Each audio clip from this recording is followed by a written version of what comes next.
Alright everyone, right when that centrist Jupiter himself, Macron, had begun to breathe a sigh of relief, and he's like, oh, the yellow vests are, some of these protests are starting to get a little bit smaller, after weeks of non-stop protesting, and there's riots and stuff, that you run out of cars to burn maybe. But now he's got a different problem. You see, the protests continue to linger.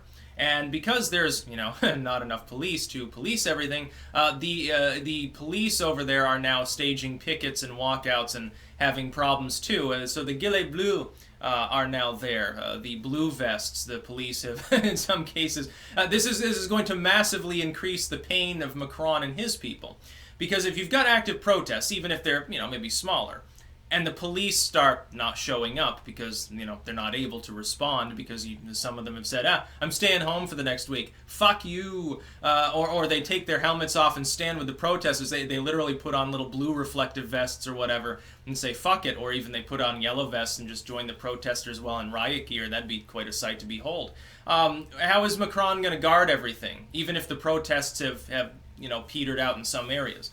You still got thousands of people turning out to march through Paris. What are you going to do when a bunch of the police there say enough is enough, and they just stand off the sidelines and smoke a cigarette, an American cigarette, and drink some wine? It's going to be difficult to respond.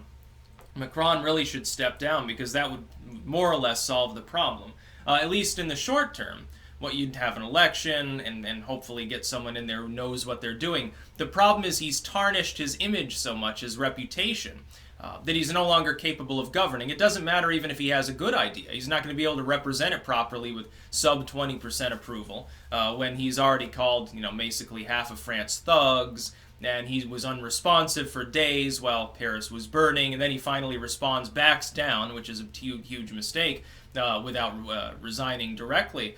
He's really exacerbated the situation. The situation originally, the lamestream media was trying to cover for him. And they're like, well, these are a bunch of far-right protesters.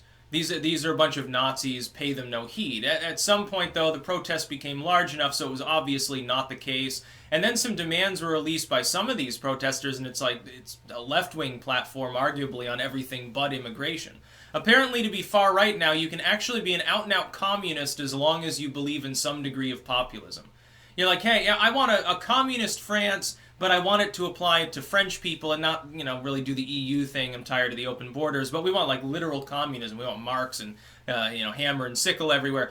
You're far right, supposedly, if you believe in this. I've actually seen people, so-called progressives, unironically make the argument that a lot of these, anarchist and what we would understand as left-wing groups are actually on the right. Basically, if you do anything wrong, if you're politically active, politically motivated, and you've done something wrong or something considered to be bigoted or unconscionable, you have to automatically be classed with the right. They try to class the Nazis as far right, and it's well, not entirely. That's a little bit more of a gray area. It's sort of third positionism or something like that. It's not necessarily 100% overlapping with the dichotomy that exists in some people's minds today. Within France, though, there's no dichotomy anymore. I mean, the left is protesting, the right is protesting, the civilians are protesting, the police are protesting. I'm not seeing that Macron has any allies left. Who still likes this dude? A few people who live in rich gated communities. Maybe he's given them political kickbacks. Okay. And certain groups within the police. Okay. And a few, I don't know, the bourgeoisie citizens of Paris. Okay, he's got a few allies, but I'm not seeing how anyone benefits from his style of leadership.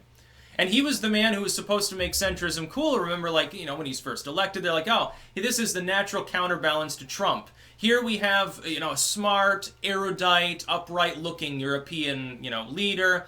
He prefers wine over McDonald's, and he's cultured and well-spoken, and he's a centrist and a safe person, and beat that evil Le Pen, who actually was to the left of him on some economic issues. He's a good person and just so lovable. He will show the world what direction it's supposed to go into. Because right now it's going to hell with evil populist Trump. Evil Nazi, orange-haired, orange-skinned, small-handed dictator. Macron will show him up. He'll be a real man. And I remember they were analyzing their first handshake and saying, well, Trump was trying to be, manly and tough, and Macron showed him who's boss. Well, who's boss now? Macron's approval, what, 1/3 of what Trump's got, and they consider Trump to be a failed president. What does that say about Macron? You know, when fuel prices are, again, what were they? They were like $7 a gallon for gasoline or some insane amount. Here it's like it's over $2, you know, like what, 250, 240 or something a gallon. People consider that exorbitant. And it's been higher, you know, at the peak of the recession, didn't it hit like 3 a gallon? And in some cases higher than that. I think in some areas it hit 4. Like in, what was it, Hawaii and places like that. I think.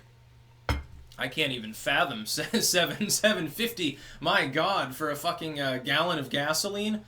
Yeah, you go to the store once a month, you're definitely buying in bulk. At that point, it's like, yeah, you might as well just get things delivered online. Amazon will absorb some of the cost, eBay and stuff. They don't give any fucks, you know, because they've got money hand over fist and they operated massive profits due to maybe mistreating certain elements of their workforce. But yeah, I mean, it wouldn't be cost effective for some people to go to work. It's like, okay, I burn up 3 gallons, let's say 3 gallons of gas, and a gallon and a half getting there and getting back in some situations. So I'm going to sit there and I'm going to pay 7, you know, 8, whatever dollars a gallon. I'm working for a couple hours, you know, if you're a low-wage worker, I'm working a couple hours a day just to buy the gas to get to and from work. That's not going to work for the average person. Macron has completely failed. And with the police now staging at least some degree of pickets and saying, you know, certain police unions are saying, okay, we can't work under these conditions, you could quickly see Macron's support evaporate further. He might be forced to resign because the country becomes non-functional. If you do not have enough police to guard the protests that remain in major urban centers, they will quickly get out of control.